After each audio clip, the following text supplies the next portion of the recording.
Formula One cars are the fastest cars in the world of motorsport. They can achieve some of the fastest speeds possible of over 200 miles an hour down the longest straights of the circuits on the F1 calendar, while also making some of the most high levels of downforce in order to get round the corners as fast as possible too.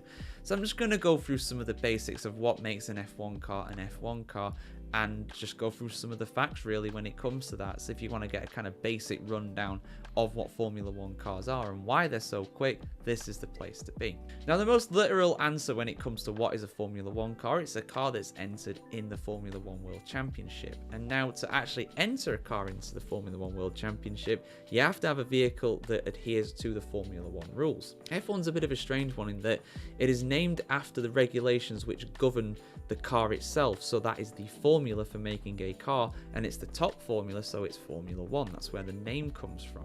So it's literally named after the regulations themselves, and in order to enter a car legally, it's got to adhere to them. That is the easiest way to describe it. Now, these cars have evolved drastically over the years, and of course Formula One goes all the way back to 1950. So 75 years ago you had supercharged front engine monsters, and these days you've got some incredibly beautiful Formula One cars that, again, they're the fastest cars that have ever been made. Formula One right now is faster than it ever has been, I believe, in terms of the overall speed. Although I'm sure some will dispute that. It depends how you define it with things like engine settings and tyres, of course, which have changed a lot over the years as well. But the main difference really is safety. Today's cars are much safer and more manoeuvrable than they ever have been. And because of that, fatalities, thank God, are a thing of the past in Formula One. We've not seen one for a very long time, and I hope and I pray that we never do see one again. But in the strive for safety, Formula One is always trying to improve this aspect of the regulations as time goes on. The aerodynamics too have changed a lot as well. In 1950, for example, there were no aerodynamics basically. Nowadays, you've got incredibly complex wings and floors that generate downforce all over the car in the pursuit of speed. And because of that as well, drivers have better control over the cars, resulting in better speeds and fewer accidents on the whole too. However, F1 cars still have open wheels and open cockpits and are single-seated. That is something that has never changed. Some people might say, oh, well, it's not open cockpit because you've got the halo there. No, it's still open cockpit, but just with a bit more head protection to prevent some horrible fatalities reoccurring again, like we saw in the past. The body of the F1 cars are made from lightweight materials such as carbon fiber. In fact, they're actually made from one massive piece of carbon fiber that is a monocoque, which I believe is French for one piece or something similar to that, or one structure. And that helps to keep the car as light as possible and also strong during the event of an accident. The cars are also designed to be as aerodynamic as possible too, with sleek, low-slung bodies and complex aerodynamic features such as wing and diffusers. Under the hood, F1 cars are powered by a highly advanced engine that can produce over 1,000 horsepower. And in truth, I should really use the term power unit, because engine refers to the internal combustion engine part of the power unit. You also have other aspects in there, such as the electrical energy, which produces something in the region of 200 horsepower these days, something like that.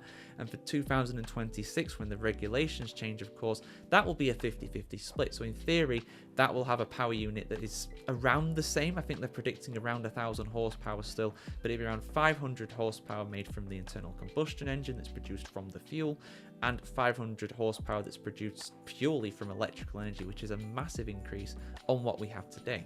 But the engines today that we have are V6 turbocharged units, and they are designed to be as efficient and as powerful as possible. And again, the lightweightness also comes into there too, and they're also putting a part of the car that allows for 50-50 weight distribution, i.e. behind the driver.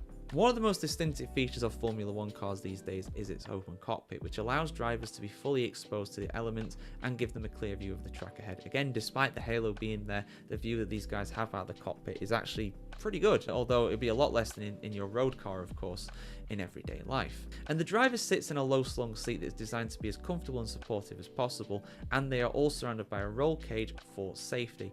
Again, the survival cell in Formula One has saved dozens of lives, and it is constantly being improved. The most recent changes we saw to that, or the most recent major changes we've seen after that, have been after Romain Grosjean's crash in Bahrain in 2020, where he was very lucky to survive, really. And in terms of the seating position for F1 drivers as well, I mean, you'd never guess it just looking at them, but they're so low to the ground, Formula One cars. If you've never seen one in person, they are tiny in terms of the height of them overall. They're massive in terms of their profile. They're as big as Mercedes Maybach in terms of their overall footprint on the track. But in terms of the height, they're literally like go-karts. They're tiny. And because of that as well, the drivers basically, they're sat laying down. They're like they look like they're just chilling in like a deck chair or something like that. You can't tell just from outside, obviously, but if you actually were to take a bit of an x-ray of it, you would see that they're pretty much laid on their back in almost a completely flat position. But yeah, there we go, guys. Some of the basics of what Formula One cars are. I've got a lot more explained videos as well if you're looking for more in-depth looks about things like the Halo, the DRS, the evolution of Formula One cars. Have a look, see what you can find here on the F1Chronicle.com, and check out the article that this is a part of, basically, you know, the video that's part of the article for the beginner's guide to Formula One, which is of course on the F1Chronicle.com. I'll probably link it in the description too. But yeah, guys, I hope you learned something new about F1 today. If you're new to Formula One, if you have a question for me, let us know. I can answer it for you if you want, if I've not already got a video going over that subject. But yeah, like, share, comment, subscribe, ring the bell as well, and we'll see you very soon, guys. Have a good one.